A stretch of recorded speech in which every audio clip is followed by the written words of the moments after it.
So to talk about conserving culture, then you cannot miss out to mention indigenous communities who are custodians of the culture.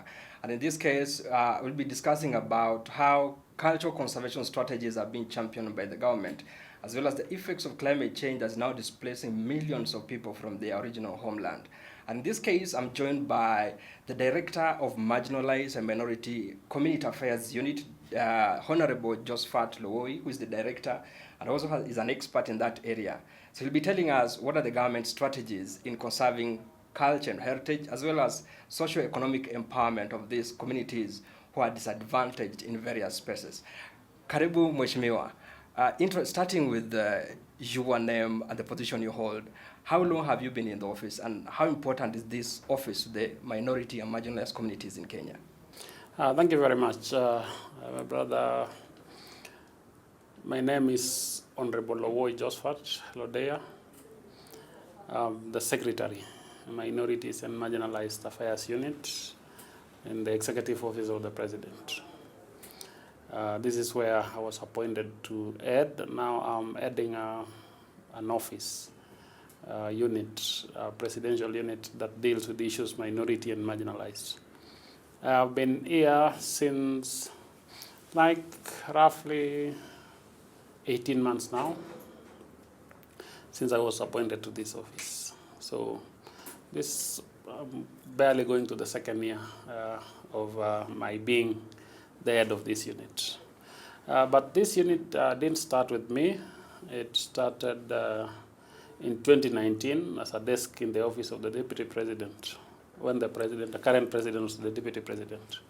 That tells you how issues minority and marginalized are in his heart, because he started this office at that time, and in 2019 it ran all through up to 2022 during elections. Then the head of the then unit was transferred to another department, and the unit was like it has died. But when the president took over, he revived the unit by appointing me by letter first. Then later, in the second executive order of 2023, the president established this office under the executive order number 2 of 2023. And that is where we are. Then also there was an establishment, and now affirming the mandate of this office by the Public Service Commission, and giving us staff establishment, giving us staff, and also giving us now a mandate to deal with issues minority and marginalized. As you said, the importance of this office, Article 100 of the Constitution outlines all the special interest groups, starting with women, youth, PWDs. Then we have sub-article D and E, saying minority, then E, marginalized communities. Now I'm handling D and E too, which are minority and marginalized. I know these two terms are not one, they are two. And if you see women, at least they have advanced. They have a state department. They have a council. The same with PWD, they have a council. We have a youth council. We have at least a quota in employment. They are saying you have to employ at least a youth, people living with disability 5%. Women, we have the policy that says at least the 2/3 gender rule should be applied. All the same with the elderly are now getting the monthly money.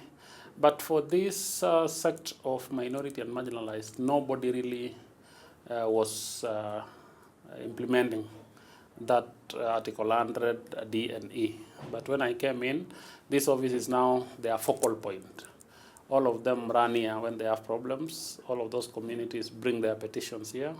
All of those communities, when they feel like they are discriminated against by their neighbors or even by the government, they just come to this office, and this office has remained a home for them.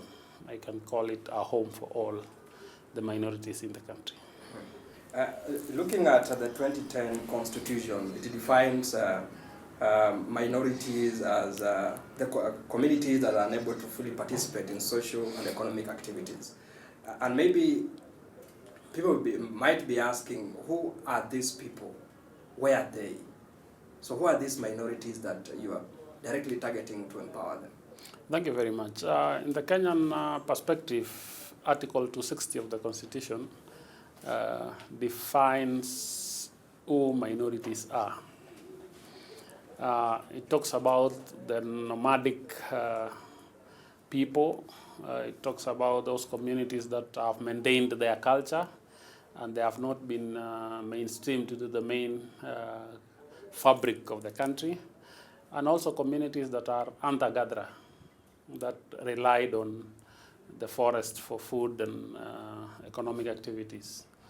So that definition is still four-lined because it defines four different categories. Because calling a minority definitions, you cannot use one to fit it all. Because the hunter-gatherers never kept animals. Their work was to hunt and to gather the fruits. But now we have this group of nomads and pastoralists who their livelihood is more on the animals. Another definition of it, international one, is we have the non-dominants. We have communities that are non-dominant. They are small in number. That is numeric. So now that is the minority. These communities live in a place where they cannot make a decision even to elect a ward representative. Sometimes they cannot even get an assistant chief because of their numbers. A very good example are the El Molos. Till when the government gives affirmative action, then you can save them. But for now, it is still a problem for them because they cannot compete for any seat in Marsabit County. So those are the communities that we are leading, and the communities as of now, by self-determination and something called by international definitions, self-identification, we have over 70 of these communities. Most of these communities are from the northeastern and formerly known as Ndorobos. When I took over, even me, I thought Ndorobo is a community that speaks the same language and has the same culture. But I later realized that we have Ndorobo who speak Kalenjin language, we have Ndorobo of Doldol who speak the Maasai language, we have Ndorobo of Kikuyu here in Kijabe who speak almost the Kikuyu language. So Ndorobo was a Maasai term, derogatory actually, calling anybody without animals that you are poor. So it was used all across those communities that were living in the forest doing hunter-gatherer. So that you cannot find a common language or culture of the Ndorobo. Now everybody is trying to go back to their original name. You go to the Kalenjin, you find Ogiek and the Sengwer Cherenganis, who were formerly called Ndorobos, now they are reclaiming back their names. You come to Mgogodo Forest, there was a community called Yaku. They were called the Ndorobos of Doldol. Now they are reclaiming back their name called Yakus. We have all these communities. We go to Boni. They are aware. You know, the Boni name was also derogatory. It was a name used to say people who don't have something. But now they are aware of Lamu.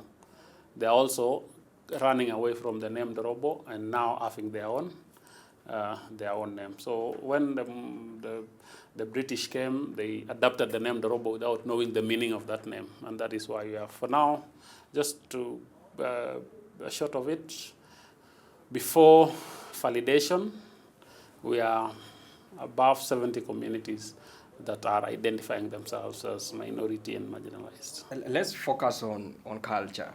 The communities we just mentioned, they have rich culture, but also that is at threat of extinction. Talk about the Suba, who their proximity to the lake and interacting with the Luo, they're almost losing their language. And many of them, because of the minority number, they are being assimilated. So how is the office working around to ensure that you work with the community to conserve this culture that is almost endangered among this community? Minority communities, they call themselves, nowadays they have a newer name they are forcing into They are now calling themselves indigenous communities because they are the only communities who are still maintaining culture. That is why they are now coming up strongly with the name indigenous. Uh, One thing, when you lose culture, you lose your identity. These communities, what is still keeping them is their culture. The Suba of Nyanza region, for your information, they are not Nilots. The Subas are Bantus, for your information. But they have been swallowed or assimilated by the Luos, who are River Lake Nilots. Because of their small number, because of their non-dominance, now they are being assimilated by force. Because I was reading, and when I went there, I was asking, how did this happen? When the British were colonizing this, in the Nyanza region, the lower Nyanza region, they said you must speak two languages, English or the Luo. So any other person around there was forced to speak the two languages. That is where Suba started losing their language. But as we speak today, the government has come up with a policy of reviving all those languages. On 20th, we had the Mother Language Day, International Mother Language Day, and the Subas were celebrating their language because they are now reviving. They have even classes. The Yaku of Laikipia, their language was almost being extinct. You know, we have 16 languages in Kenya which are almost becoming extinct. Now, the government has taken, through the State Department of Culture, have taken a step to make sure that we now start teaching them their language. And when people know their language, now that will send them to their culture. You cannot practice your culture without your language. Language is an integral part of your culture. Today, if you see the Maasai, if you see the Turkana, if you see the Pokot, if you see these communities that are called cultural, they are the only ones still carrying the Kenyan culture. In an airport here in Eldoret, for you to welcome a president, a visiting president, or a high-ranking official, if you don't have Maasais or people in Maasai attempting to be Maasais welcoming them, then they feel they are not in Kenya. And it happens all over. The Kenyan Ushanga system, the beadwork, is known all across the world that Kenyan at least have something unique to do. And all this is still done by these indigenous communities, the marginalized communities. They were discriminated, and I want to put it on record. Sessional paper number 10 of 1969 marginalized these communities. When that regime, the government of that time and the British colony said, let us put resources on the islands so that the islands can be able to feed those who are in the deserts, those who are in non-productive area. All the government money was put on those islands where they can farm, they can do anything. And all the other communities were left behind until 2012, when another sessional paper number 10 of 2012 was approved by the late President Kibaki, that we should develop the entire country. That is now when we are now going back to making sure that we catch up with the country, with the counties and areas that were well ahead of the others who are left behind. So culture, for minority, you cannot separate culture and minority. It's the same thing. In fact, it's one of their names, because when we have cultural events, they are the ones called to participate. When we are organizing for anything, without these people who are still cultured, the indigenous ones, then we don't have culture. Just a joke.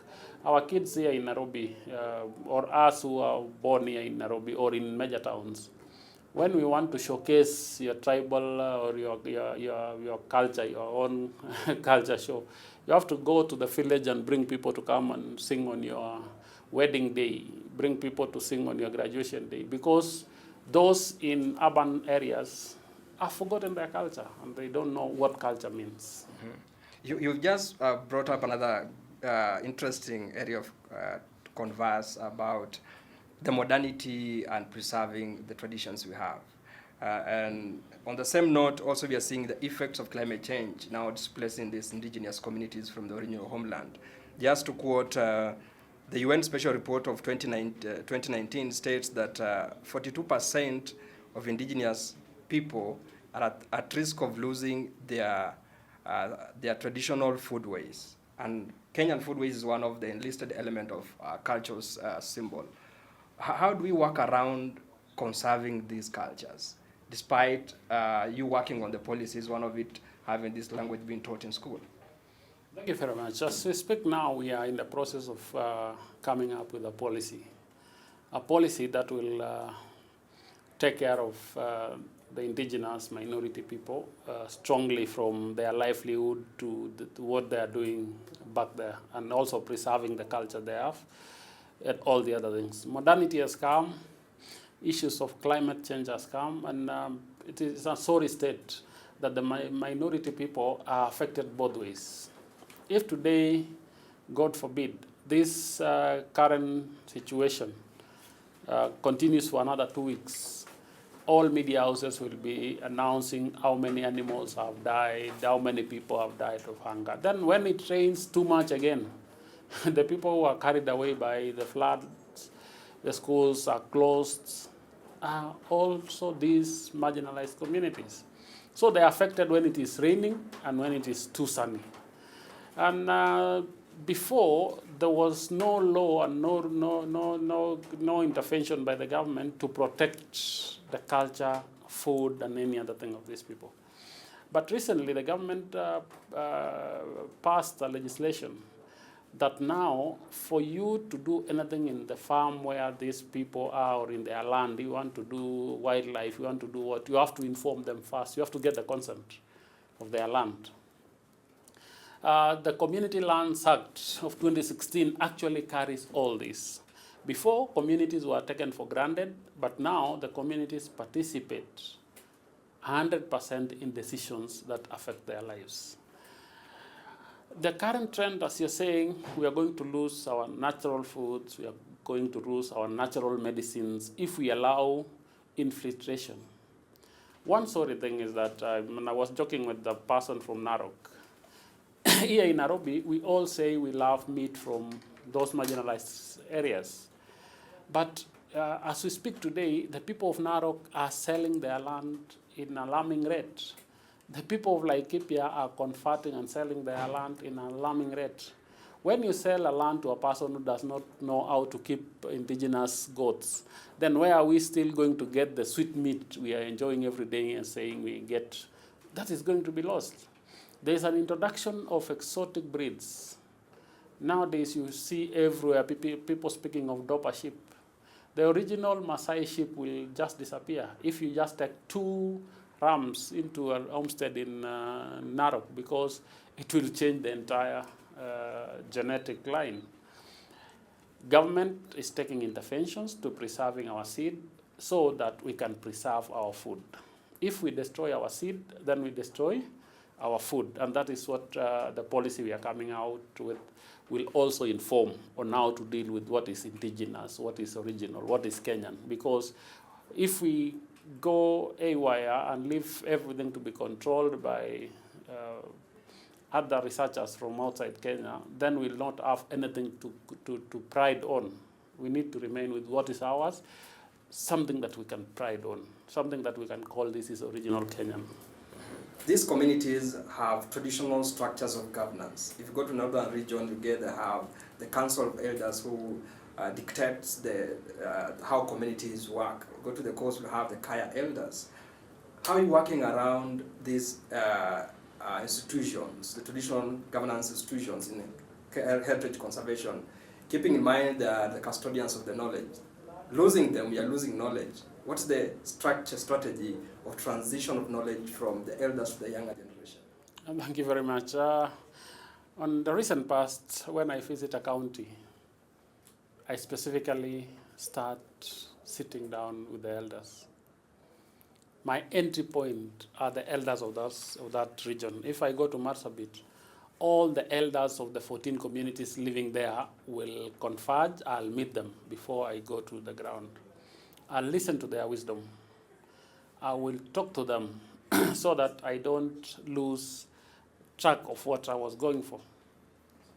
Most importantly, what we are telling these elders is they should start retraining and relearning and making sure that they also have champions of culture, champions of language from the younger generations, so that we don't lose these people in an array of trying to modernize everything. And the elders are taking it positively, that they need to have a transition, a way of passing knowledge from the old generation to the younger generation. And in our policy also, that is what we are considering. How do we keep this language? How do we keep this knowledge?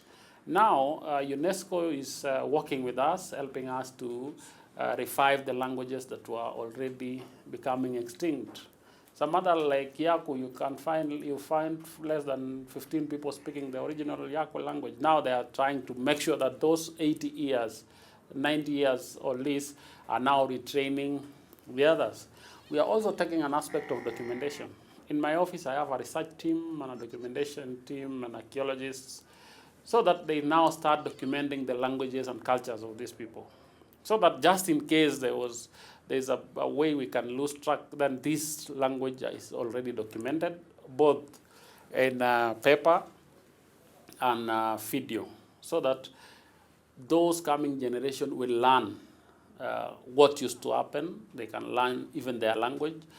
Most of the UNESCO now are even helping people write Bibles in their own languages, so that now will be entrenched and will remain, because somebody while reading something, you learn a lot. So we are working towards making sure that all elders have a succession program in their structure, because some didn't have. But for now, we are trying to ask them to have a succession kind of a structure, so that when they leave it to another. It has been there. The old generation have a very good way of transitioning. But because of modernization and education, sometimes you find, because you are born in a very remote area and God has helped you get a job in Nairobi, you come with your kids, all of you in a village who are elite are coming with all your sons and daughters in Nairobi. They learn here, they do everything there. Going back home, it becomes a bit tricky. But that is the challenge we're still facing. But the policy and the interventions of the UN, the interventions of the government is going to make sure, and the Department of Culture is going to make sure that this is achieved, and in the shortest time. Are you in any way having plans underway to integrate technology in this process? Because as I understand, as you put it, there are those who live in town and they have lost touch with their culture. And technology has narrowed down the globe into a village, where you can learn your language on YouTube or TikTok, where you can have virtual museums and virtual libraries of indigenous communities. Are there strategies in that line? Yes, we have strategies on that. We've done a concept paper on that. The only limiting factor is the budget, but we are getting partners who are going to help us do that. You find even some good friends are coming up with audio language learners, because the older people sometimes even don't know how to read, but they just put on that audio thing, even the Bible, the Quran, you listen it, so that you, from the listening, now you can learn and know what you're doing, or you can read the verse, or you can recite the verse. So we are going, in the current world, you cannot do anything without technology. We are going to inculcate, we are going to make sure that technology is affirmed in all the areas, so that whatever we are going to record from the ground is converted into videos, short videos, into learning materials in all levels, that anybody in Nairobi, anybody in Garissa, anybody in Lamu can just get access to the materials electronically or through any other means, and learn more about the culture, their culture, and even they can learn about the other people's culture. Because if you know my culture, then you'll respect me. If you don't know my culture, then you'll not respect me. As you conclude, what is the overall long-term vision for your office and for the indigenous communities in Kenya? We have very few long-term issues that, when done, this community will now have peaceful coexistence and everything. The first one is enactment of a national policy and legislation. As we speak today, we don't have a Minorities Act, or we don't have a national minorities policy that gives them quota of employment, gives them affirmative actions, give them affirmative programs, help their kids to get to school. We don't have that. So this office vision is to make sure that we achieve and get a policy. And secondly, get an act of parliament, approved by parliament. And when the two are there, these acts and this policy will now create a bigger coordination point, either a council for minority and marginalized people, a commission, or even a state department. But first, the law. The second one is gazetting these communities after mapping them. My vision is to make sure that we all as Kenya know that we have other people. We not only speak of 42 tribes that we've been taught, which are lie. We need to map all the others and tell the entire country that we have other people that we had neglected them because of their numbers. They are also Kenyans. And this is their numbers, and they are gazetted and recognized to the other communities, so that now they can be mainstreamed into the government agenda. And those are the issues. When we get that, and when we make sure that we work with other stakeholders and also stabilize where they live and get peace, then this community will not be suffering again. They'll have seen the light of the day, and they'll have now gotten independence of their own now, the president, because we want this to be one of the legacy projects of the president. And after that, these communities will live happy thereafter, because they'll have a law to protect them, they'll have a policy to at least incorporate them into the government main agenda, and now they'll get an opportunity to work on their own and achieve all the other things they want. Because once you've been recognized, you've been called by name, you're now grown up enough to walk your journey. That was an interview with the Honorable Josephat Lowi, Director of Minority and Marginalized Affairs Unit, a department domiciled in the Office of the President that was established in 2023. He has highlighted a number of strategies the government has in place to ensure that we capacity build and empower the marginalized communities in Kenya. And his vision is to see these communities having an equal discussion space, both on decision table as well as employment in the country. And that is the end of Culture Quest today. I've been your host, Levis Msumba.